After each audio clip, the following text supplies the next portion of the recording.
உங்களோட பிரெயினோட primary responsibility is not to make you happy but ensure your survival.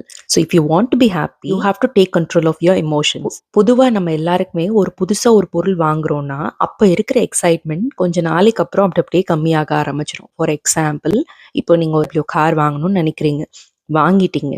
அந்த வாங்குறப்போ இருக்கிற எக்ஸைட்மெண்ட் உங்க ஃப்ரெண்ட்ஸ் கிட்ட காமிக்கணும், உங்க ரிலேட்டிவ்ஸ் கிட்ட காமிக்கணும், அது டிரைவ் பண்ணி போகிற இருக்கிற எக்ஸைட்மெண்ட் அதுவே ஒரு 4-5 வருஷத்துக்கு அப்புறம் இருக்குமான்னு கேட்டா கண்டிப்பா இருக்காது. ஏன்னா அந்த கார் உங்களோட டே டு டே லைஃப்ல அது ஒரு பொருளா அப்படியே அடாப்ட் ஆக ஆரம்பிச்சிடும். when there is a loss of someone, same இதே phenomenon தான் அங்கேயும் அப்ளை ஆகும். ஃபர்ஸ்ட் அவங்களோட லாஸ் வந்து அன்பேரபிளா இருக்கும், பட் ஓவர் த டைம் நம்ம அதுக்கு அப்படியே அடாப்ட் ஆக ஆரம்பிச்சிடும். இதை தான் ஹெடானிக் அடாப்டேஷன்னு சைக்காலஜிக்கலாக சொல்லுவாங்க. நம்மளோட மைண்ட் என்ன அங்கே ட்ரிக் ப்ளே பண்ணும் அப்படின்னு, என்னதான் நம்மளுக்கு எக்ஸ்டர்னலாக ஒரு அச்சீவ்மெண்ட் வந்து நோ மேட்டர் வாட் நமக்கு எந்த லெவல் ஆஃப் ஹாப்பினஸ்க்கு கொடுத்தாலுமே நம்ம மைண்ட் அதை அப்படியே ரிவர்ட் பண்ணி அந்த ப்ரீ டிட்டர்மைன் லெவல் ஆஃப் ஹாப்பினஸ்க்கு அப்படியே கொண்டு வந்து அடாப்ட் பண்ணிடும். நீங்கள் எந்த ஆட்டிடியூடோட உங்கள் லைஃப்பை நீங்கள் பார்க்குறீங்களோ that influences your happiness, not what happens to you.